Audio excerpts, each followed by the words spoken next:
So cortisol belly, stress belly, there's a lot of this at the moment. I wanted to get into it a little bit. So there's a transformation coach here talking about 5 ways to get rid of belly fat around the midsection.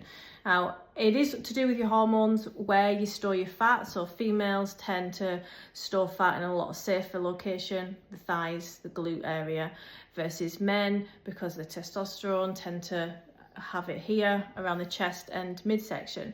Now, it is really important that you do look to reduce belly fat. Insulin has to work 6 times harder when you're holding fat around this midsection, and quite a bit of it, and it's a sign that your organs have fat. It is a concern, but to say that cortisol is storing fat, like, fat is stored energy and you can't store it if you don't have it. It's something to think about and consider. And a lot of these videos are annoying me because they're making out that if you're stressed, doesn't matter if you're eating, all things being equal, your eating stays the same, your steps, your exercise. If you're stressed, you'll gain fat. Stress isn't bad. Cortisol isn't bad. You need a little bit of stress in your life to be healthy. It's when you're chronically elevated, and the way you can manage this is through a calorie deficit and reduce fat. You can't spot reduce fat, we know that. But over time, this is the last area that it's going to go. There's nothing wrong. Cortisol isn't clinging on to fat. There's nothing like sinister going on. It reminds me of when doctors in the past have said to their patients, this pill that I'm about to give you may have you gain weight. Not without you moving less and eating more, it won't. There's no magic going on, and this is just another one of those videos that makes it sound like calorie deficit isn't the truth and you've got to balance your hormones. Being in a sustainable weight loss over a long period of time balances your hormones naturally. You don't need any of these supplements, any of these special diets and transformational programs. It's sustainability and support. Rocket. And guess where it loves to hang out? Yep, right around your belly. And they say it's stubborn because it's the last place to go. Again, it's not cortisol hanging onto the fat. Drastically cutting your calories and amping up your workouts. Why?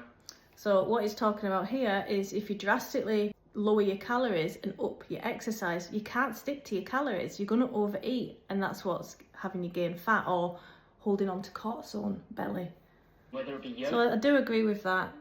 Managing your stress, you're less likely to overeat, if you're stressed, and you need to repair your relationship with food as well. But yeah, if you've got a dysfunction in the parasympathetic nervous system, you do need to do more yoga. Over the age of 30, you're going to get away with being stressed out less on the body, and it's going to manifest in lots of different ways. So yeah, with yoga, I agree with that. Meditation or deep breathing exercises. Step number 2, prioritize sleep. Aim for 7 to 9 hours. So those that sleep less and don't get their 7 hours in at least do tend to overeat an extra 500 calories a day, according to the studies that have been done. So sleep should be a priority. I agree with that. Quality sleep helps. None of this is groundbreaking, by the way. Also helps keep your cravings in check. Step number 3, move, don't punish. Skip the hardcore HIIT workouts for now. So the reason why he's saying to reduce the cardio, although you should do at least 1 cardio session a week for your health, I recommend doing HIIT. It does increase your appetite. It's harder to manage your appetite if you are doing HIIT and cardio versus strength training.